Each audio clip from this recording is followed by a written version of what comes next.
Okay, good morning, everybody. I'm Scott Morris from the University of Notre Dame, United States, as I mentioned yesterday. So it's my pleasure to introduce our speaker today to end the morning sessions. Dr. Michael Winter is a seasoned corporate leader who has held numerous responsibilities running technical and multinational organizations. His current position is Senior Fellow for Advanced Technology at Pratt & Whitney. He's responsible for the development and maturation of the company's technology portfolio. That includes prioritization of technologies, establishing intellectual property bases, technology licensing, technology partnership programs. He recently served as Director of System and Controls Engineering at United Technologies, which is a worldwide corporation supplying a broad range of technologies to both aerospace and building industries. Dr. Winter holds a Doctor of Philosophy, Master of Science, and a Master of Philosophy, all from Yale University, and a Bachelor of Science in Mechanical Engineering from Drexel University. He's the author of more than 30 patents and more than 50 published technical articles. He's on the advisory board for the engineering schools at Embry-Riddle Aeronautical University, an adjunct full professor in systems engineering at Columbia University. He served in the National Research Council Board of Assessment for the National Academies. He's an associate fellow of AIAA and chairman of the Aerospace Industry Association Technical Operations Council. So he's a very, very busy individual. And so it's certainly our distinct pleasure to have him join us here at GPPS and to provide his insight from Pratt & Whitney's viewpoint on technology trends and the future of our industry. So thank you very much for coming today. And I just advanced your slide. I didn't mean to, so thanks very much. Thank you. So good morning. On behalf of Pratt & Whitney and United Technologies, first of all, we're proud to be sponsors of the GPPS Forum and Symposium, and I'm honored to be here to thank you for your inviting me as a keynote speaker. So I'm going to talk about technology trends in Aero-Propulsion. And really, the message is one where there are incremental insertions of technology, and then every once in a while, there's an architectural shift. And those architectural shifts sort of form the launch point for the next set of technology insertions. And so you'll see this throughout the, really the aerospace age. And I'll kind of walk you through that and some of the things that have been going on recently. And then we'll kind of look at, okay, based on that, where do those trends take us? And what will the next architectural shift be? And we can sort of talk a little bit around that. And then just look at some general trends in some of the other technologies in manufacturing and computation and such that might help us foster those shifts to occur. So a little bit about our company. Many of you are familiar with Pratt & Whitney. Pratt & Whitney is, we make aero engines, propulsion systems for commercial, for military, both turboprop and turboshaft as well through Pratt & Whitney Canada and business jets.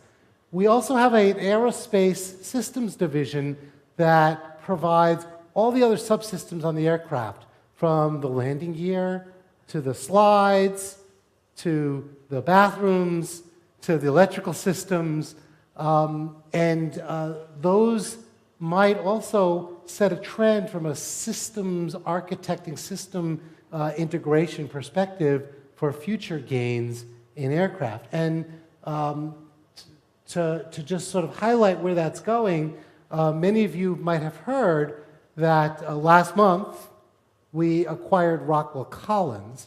And so United Technologies Corporation is going through a fairly monumental shift. As Scott mentioned, United Technologies is also on the building systems side. Well, we're spinning that out separately, Carrier and Otis, and the rest of United Technologies is going to focus into the future in aerospace and only aerospace, forming one of the largest aerospace suppliers in the world. Just another word about Pratt & Whitney. We do make stationary power systems with our partner Mitsubishi Heavy Industries. We generally provide the cores of the engines. These are what formerly were JT8Ds, FT8, or PW4000s. The core is matched to a balance of plant for stationary applications. Our business jet engines actually are a very nice fit for many of the drones. So we see dual-use applications for those. And we're proud to be the only provider of propulsion systems for the 5th generation fighters. And I'll tell you a little bit about what we've been doing in the commercial space of late as well.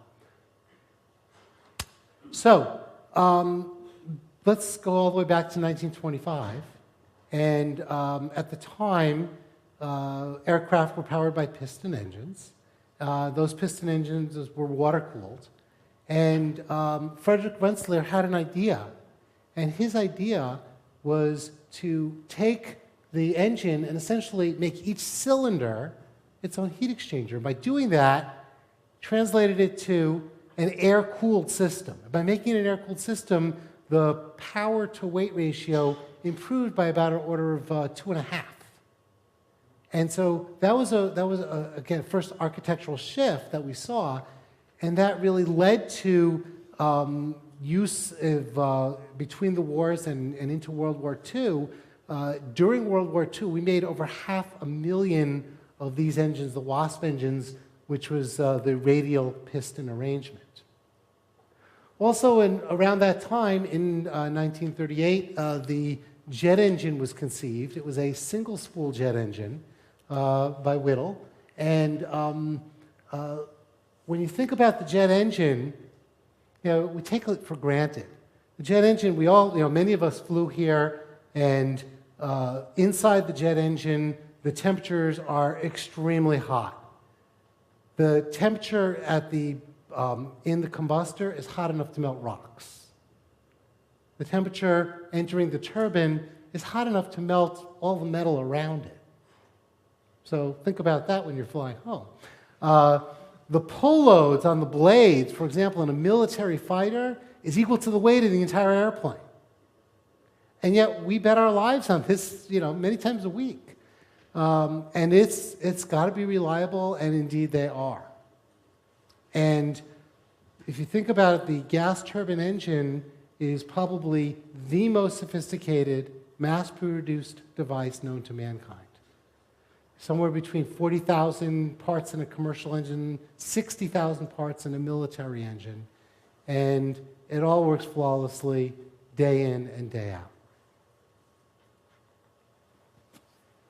So the single-spool jet engines reigned from about 1940 till the very end of the 1950s, at which point Pratt & Whitney introduced the dual-spool engine.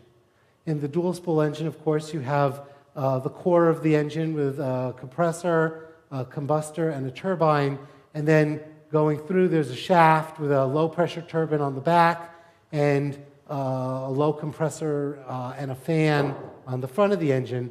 So essentially, you've got these two coaxial machines that are aerodynamically coupled, and that led to about a 10% efficiency change that enabled the real introduction of commercial jet travel, starting with the Boeing 707, and that was about a 10% change in efficiency. And that reigned for about another 15 or 20 years, at which point, across the industry, higher bypass ratio engines were introduced. These were typically of order 5 to 8 bypass ratio, meaning that's the amount of the ratio of the amount of air that goes around the outside. And then again, that led to about a 10% step change in efficiency. More recently, in 2016, we entered service with a new type of engine, which is an ultra-high bypass ratio, and this is the geared turbofan. Now, if you think about the efficiency of a jet engine, right, it's really the engine efficiency is the propulsive efficiency. The airplane is pulled forward, certainly at sea level, by the fan, and that fan is turned, as we said, from the low-pressure turbine in the back, and that propulsive efficiency is multiplied by the thermal efficiency is really the core thermal efficiency. Okay? And yes, there's also transmission efficiencies and such that factor into that as well. And so the efficiency of the fan is paramount, and so there's always been a paradox that you've got the low pressure turbine in the back tied to the fan. The slower the fan turns, the more efficient it is. But the faster the LPT, the lower pressure turbine, spins, the more efficient it is. And so there's always been a paradox about how to optimize the system around that. And so with that, we introduced the gear. The gear system has a ratio of about 3.2 in that range. And the efficiency is well better than 99%. It needs to be, because that gear system is carrying about 30,000 horsepower of energy. So you can imagine how much heat that would generate if it wasn't that efficient. And that's led to a dramatic improvement in the metrics for the engine. And I'll share some of those metrics with you. So the engine fuel burn improves by about 15 or 16%. That's an even bigger step change than we talked about previously. Because of that, because you're burning less fuel, CO2 emissions go down by about 3,000 tons per year. Now, let me put that in perspective for you. That's 3,000 tons per airplane per year. Consider a tree in the forest. The sun is shining. The tree is doing photosynthesis. It's pulling CO2 out of the air. 3,000 tons of CO2 is the equivalent of 900,000 trees. And that's on a per airplane per year basis. Okay, 900,000. We've sold over 10,000 of these engines already. That's a lot of trees worth of CO2 sequestration. One thing that's interesting, because we've slowed the fan down, the tips of the fan blades are actually subsonic. And as was mentioned in one of the talks earlier today, when you slow down the fan, or actually with these higher bypass ratio engines, the noise from the 60s used to be dominated by jet noise. Today, the noise footprint of the engine is historically, in the last decade or two, has been dominated by the fan. By slowing down the tips of the fan and keeping them subsonic, we can reduce the noise footprint by more than 75%. So that's another bonus that we get. NOx are down by half. It turns out that by going to this architecture shift, we eliminate about 48% of the airfoils. Essentially, you're taking the exotic materials that are hanging out there in the gas path, exposed to high temperatures, and replacing it with gear steel, a centuries-old technology. So that's a win. And oh, by the way, it also saves maintenance costs. And so between the fuel and the maintenance, you're saving somewhere between 1.5, with today's fuel prices, it's more like $2 million per airplane per year. And what this did was it led to, starting with Airbus, to re-engine the A320. And it's kind of interesting. We differentiated on the basis of propulsive efficiency. To a large extent, our competition differentiated on the basis of thermal efficiency.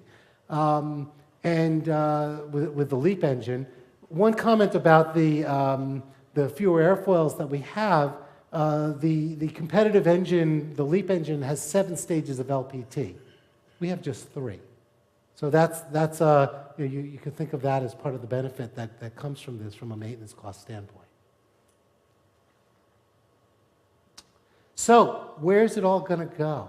So we've had tube and wing airplanes for a really long time, and we're probably going to be stuck with them for a while.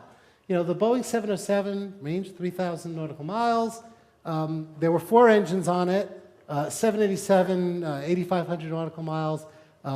Some of you might have noticed that there are now, I think, A330 re-engined, entering the fleet that can fly 20-plus hours. The airplanes and the engines aren't the rate-limiting thing for those long flights. It's the human beings. Keeping people happy and thriving for that long on an airplane is a challenge. But the fuel burn savings have increased dramatically, saving something on the order of $25 billion going from the 707 to the 787 as an example. That's actually at a very modest fuel cost. Fuel is a lot more expensive than that right now. So the question is, where's it going to go? Are we looking for reducing costs? Are we looking for new capabilities? And so, and then the other thing is, manufacturers and we all want to improve our margins. Typically, the engine companies give away the engines, and ultimately, we want to deliver value, right? Both to our customers, to the airlines, as well as ultimately to the flying public.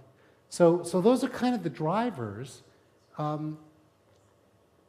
Now, here's one of the constraints as we go to higher and higher bypass ratios. So this is a A320, and that's what happens when so this is the A320 Classic. When I put the geared turbofan engine on, that's what it looks like. And you can see the ground clearance is starting to be a challenge. Those little blue lights on the runway, right? You don't want to scoop them up in the fan. So we're constrained to some degree in terms of going higher in bypass ratio by the positioning of the engines on the airplane. So that might force some changes. Noise footprints. These are audible noise footprints for a range of aircraft, starting with the Boeing 707, and you can see where the A320neo is. That's actually with both variants of engines on it, within the error bands of the thickness of the line. You can see we've improved a lot. How much further do we need to go? Many have suggested, certainly NASA and others around the world have looked at programs that would constrain the noise to within the boundaries of the airport. And so that might be a next opportunity. If you think about it, the operations, it's really hard to get a flight in the middle of the night. Why is that? Because the communities around the airports don't like hearing the airplanes. Could you increase the value, essentially the capital asset utilization? All those capital assets are sitting around for roughly 30% of the 24-hour period not being used. If they were quieter, perhaps you'd be able to get higher utilization factors on them, assuming you can fill up the airplanes. Thermal efficiency. So this is a compendium. This is actually based on Koff's work, but we've added a couple data points here. Actually, this one just says the 777. We have some that continue the trend. And what you're looking at is essentially core power, specific core power, and historically, all the way back since Whittle in 1937.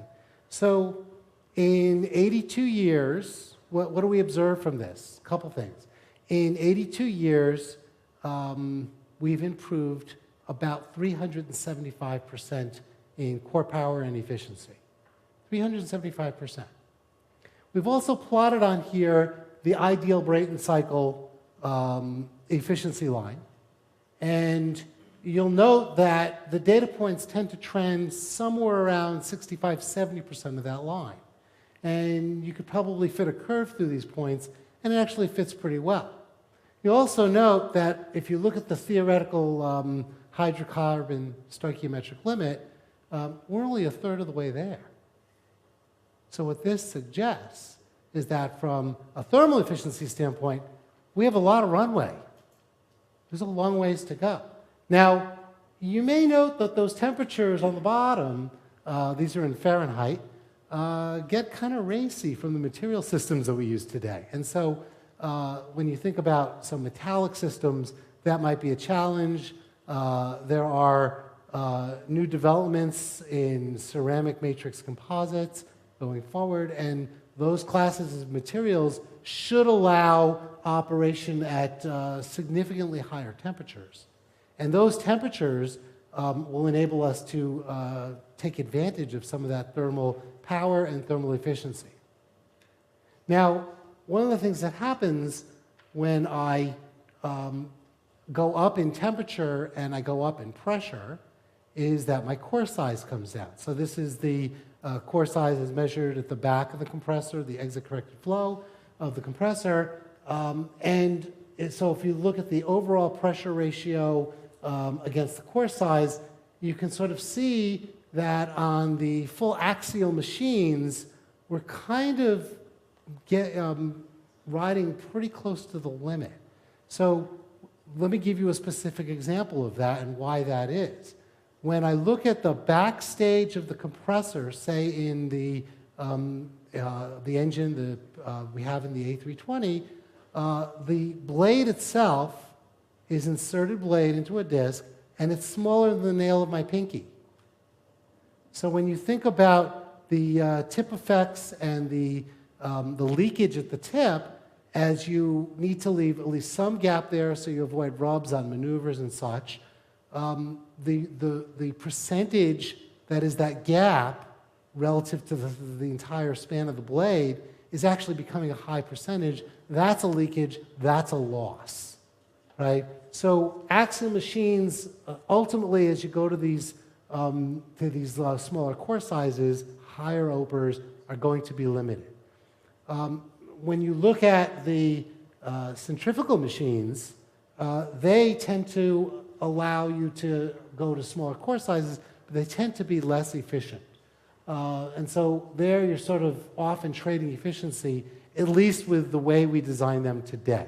But if you think about it, there might be some opportunities when you think about the back stages of a compressor going to a centrifugal compressor and some of the developments that might occur there. Now, what this tells us, though, is that cores are getting smaller. So a couple things to think about. We said the fan is getting bigger, the core is getting smaller. We're starting to get the constraints in rotor dynamics, right? So rotor dynamics, you think of it, I've got this great big fan, I've got the shaft, a very, very small, thin shaft going through the middle. It's kind of like having a dinner plate spinning on a soda straw. And so that will likely also offer an architectural constraint that we'll need to think through. Now, one of the things that we've learned with the geared turbofan architecture is if you're using a gear system to couple a fan anyway, maybe you don't have to have one machine, the core, directly inside of the low spool. Maybe you can offset them somehow. And we've explored some, the aerodynamics get a little bit harder. Typically, in our industry, we design the aero lines first and the mechanical side second. If you were to design on the basis of rotor dynamics, you may end up with a very different configuration and architecture for the engine. So that's something to think about in terms of one of the frontiers. Another thing to think about, so again, this is the blue line here is propulsive efficiency. And as you can see, as the thermal efficiency goes up, the core size comes down in a nonlinear fashion. Right? It's a cube square law. And as a result of that, the physical dimensions, as I mentioned, get to be really, really small. However, we also have another technology which is coming to bear, and that's additive manufacturing. So today in additive, and I'll talk a little bit about additive manufacturing in a moment, in additive manufacturing, you're typically confined to build volumes of order of 0.5 meter cube today in the machines. The machines are getting bigger, but the core sizes are getting smaller. And with additive manufacturing, you can introduce complexity and features without dramatically increasing the manufacturing cost. It's not free. Some people say it's free. It's not free, but you can additively manufacture in features at the very small scale and not pay the traditional manufacturing cost for making really, really small parts. So that might offer a confluence of technologies that additive design for additive will enable. Now, there's a lot of hype out there about hybrid electric aircraft. And so I feel compelled to talk a little bit about that. So first starting with engines. Turboprops, gas turbine powered turboprops, generally are fairly low efficiency, of order 30%. The large aero engines that we make they are really efficient. Flying along a cruise, you're at about 55% efficiency. That's really hard to beat. Now, when I look at the gravimetric energy density and the volumetric energy density of jet fuel, this is a log-log plot. You can see jet fuel is fairly high on the plot. Now let's look at batteries. Okay, this is a compendium of the usable gravimetric and volumetric energy density from today's state-of-the-art batteries. Incidentally, these are all tasks. I'll just make sure about this. These are all at the cell level. You also have to put them in a box that's fireproof. You have to manage the thermals and the currents. So there's a packaging factor that goes along on some of these as well. Now, you'll note that these are also, the left-hand one is a log scale, and the scales are not the same between the plot in the middle and the plot on your right-hand side. So if I try and put the battery chart on the same, you can see where it falls. And that's a problem because weight matters a lot when you're flying. Incidentally, jet fuel, with the stored energy in jet fuel, there are two other species that we share the Earth with that use fuels that have very similar energy densities, gravimetric energy densities. Both goose fat and honey are, goose fat is right below Jet A, and honey is right below that on this plot. But you can spot them on there almost the same dot. It's kind of interesting from a biomimetic standpoint. So what that says, and the takeaway from this chart, is that even with the mass of the engine, right, be it a GTF or a PT6, batteries today, and at least for the next decade, probably two, unless there's a fundamental change in the chemistry, batteries will not be able to give us the storage of choice for long-range flight. Might be different for urban air mobility and taxis. So let's take a look at the energy and power requirements associated with those classes of vehicles. So on your left-hand side, you have a urban air mobility vehicle. As you go across, the aircraft get larger from a sort of a Part 23C regional airplane of sorts to a larger regional aircraft, and ultimately to a commercial, either single aisle or wide body. And you can sort of see the passenger loads, and these are assuming the types of missions where sort of the one on the far right is minimum 1,500 nautical mile mission. The one on your far left-hand side is probably around the city, of order less than 100, 100 kilometers. And so, again, passenger loads are low. So look at the very bottom line here, and I think the key takeaway is that as you go left to right, you're talking about many, many, many orders of magnitude in terms of the energy that you need to have on board when you leave the ground. So now let's go one level deeper on this. And it turns out if you were designing such a vehicle, you would actually use different architectures. So in the urban air mobility environment, you probably could do it all electric, and you probably could do it just with batteries, because you can store enough energy for a very small range, very limited payload to achieve that mission. As you go to sort of the middle of the page vehicles, those would probably be more likely series hybrid, where you have both a gas turbine and a set of batteries presumably on board, and you use one or the other to provide the energy that then powers a propulsor. And we've conceived of various architectures where in a large jet engine, you might have a parallel hybrid configuration. And so now when you look at that and you look at the line there that shows the amount of power that you require, if you think of, say, again, a 737 or A320 aircraft, you're talking about 18 megawatts, right? That's a lot of power at takeoff and climb. However, if you were to do it in a parallel hybrid configuration, where about 5% of that energy was provided electrically, then it turns out that somewhere in the 1 to 2 megawatts, you probably could do everything on this chart. And so what that suggests is that you can probably have an approach that lets you use a common set of hardware to enable all different classes of aircraft using these different architectures.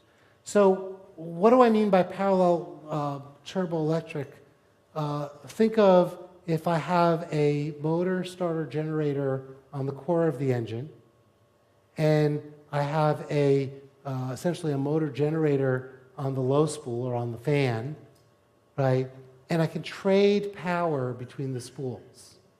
If I can do that, then by trading power, then I can use that to manage some of the accelerations, the decelerations. I can manage perhaps my compressor stability, thereby raising my op line closer to the stall line. I have to keep so much stall margin on my turbo machinery. And that would allow us to perhaps grab some of the efficiency that we otherwise design out of the engine for robust and off-design conditions.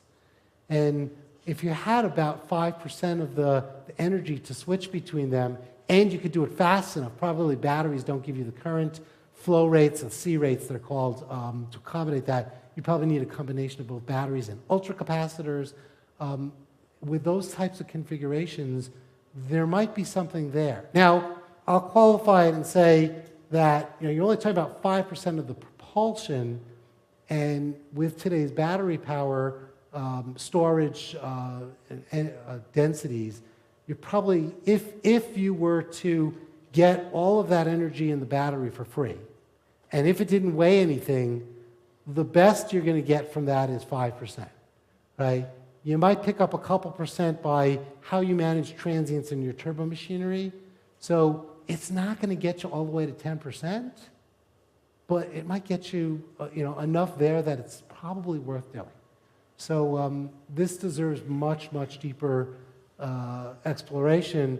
It's not going to mean, given what I said about the long runway and the Brayton cycle and thermal efficiency, I believe that there will be a robust future for gas turbines for a while. But we're very interested in maturing these technologies as well, because at some point batteries probably will get better, and there could be opportunities there into our future. Now, I'm just going to close by looking at a couple technology trends. We use computation to design our engines. The J57 engine on the B-52 aircraft, this was actually designed by adding machines and slide rules. In the 1940s, we actually had people, there was a job description called computer. And they sat around all day. They did about one calculation every 10 seconds. So that's 10 to the minus 7 megaflops, right? As you go forward in time, the SR-71 flying at Mach 3.5 was designed using one of the first mainframes, the IBM 704. I think it was about 10 to the minus 2 megaflops. 10 to the minus 4 megaflops. Then we got to the IBM 360, and we used that to design the first engines in the F-15. Again, being able to fourth generation fighters, fairly ubiquitous across the Western world today. and that's about 10 to the -2 megaflops. In the 1980s, we spent $34 million in 1986 and bought a Cray XMP. Now, $34 million for that. My iPhone is somewhere between 10 and 100 times faster than that. Right? So think about that. Then we continued the trend and linked together all of the engineers' workstations across the enterprise and used all the unused compute power at nights and when they were drinking coffee and whatnot, linking together the workstations. We used that to design the first fifth-generation fighter, the F-22. Today, we designed the F-35 airplane, of which there are, we've delivered about 300 engines. There's over 200 airplanes flying around the world so far. And that was designed on a cluster. Now you're talking about 10 to the 7 megaflops. So we've just spanned 14 orders of magnitude in compute power. So where's it going to go? Oh, oops. Where's it going to go? We're now moving our calculations into the cloud. And with the scaling, we see another couple, 2 to 3 orders of magnitude that are achievable there. And so, we're just now looking at, what types of simulations that we can do that we couldn't do before. We think in terms of info and engine maintenance and big data. Same engines. We started with manual logbooks. We moved to a tape-based analog mission data recorder. Then we moved to, on the F-15s, there were engine history and excursion recorders. We finally, by the time we got further down the road, the engine diagnostic units became the norm. Today on the F-22, there's comprehensive engine diagnostic unit. It actually does burn a CD, it's sneaker net at the flight line to go get the data off the airplane. Today in our commercial airplanes, we measure some 4,000 data points. It's analyzed real time, beamed back to a ground station while the airplane's in flight, doing those types of measurements. And we also use cellular connections at the gate. So typically you can do a full data dump while the airplane is being cleaned and recatered. Manufacturing technology, as I mentioned with additive, has also come a long way. We started in the 1950s with manual lathes. The first NC machines were introduced around 1953, 54.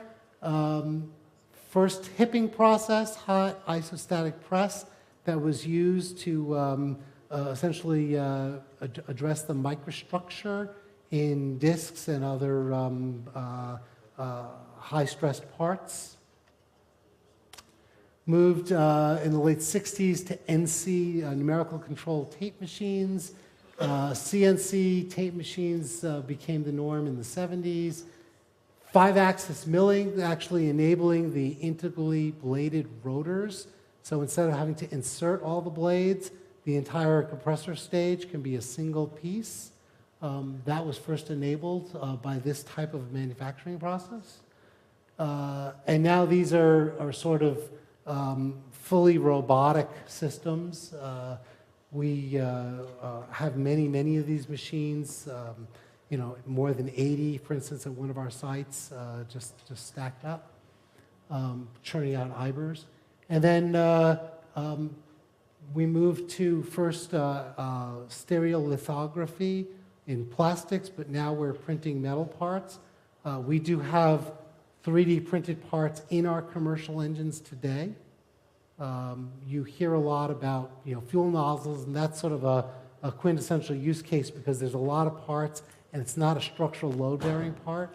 But we are actively deploying both structural and actuation-related components, as well as stationary static airfoil components are moving into the production phase, into the bill of material phase today. So exciting developments there as well. And the sort of the last piece from a factory 4.0 is the model-based digital thread. Right? So today, you start with a 3D CAD drawing, but then you can actually use that to do your quality checks. So you actually, sort of like an iPad, you take a picture of the part, it has access to the 3D model, it snaps to grid, and then you can do your inspections that way, for example. And beyond that, in the digital depots that we are deploying, so you actually look at the parts, you snap pictures of them, snaps to the grid on the 3D model, can now engage some of the aerodynamic models to see, gee, is there too much of that blade missing to provide the aerodynamic performance, or look at coating losses, for example. Is my rerun your heat transfer calculations with the coatings address that from the real as flown content. And so that's actually being done, starting to be done today as well in the depots. So another set of trends, but as I'm sure many of us know, our aerodynamicists often design parts that we just can't manufacture. And we can't manufacture them with reliability or the producibility that's needed to meet the volumes. And so with these advances in manufacturing, that might enable some of the things, combined with my comments earlier about the cores getting smaller and the uses of additive manufacturing. So where's it going to go? Not sure. Are we going to all go fly supersonic on our commercial aircraft?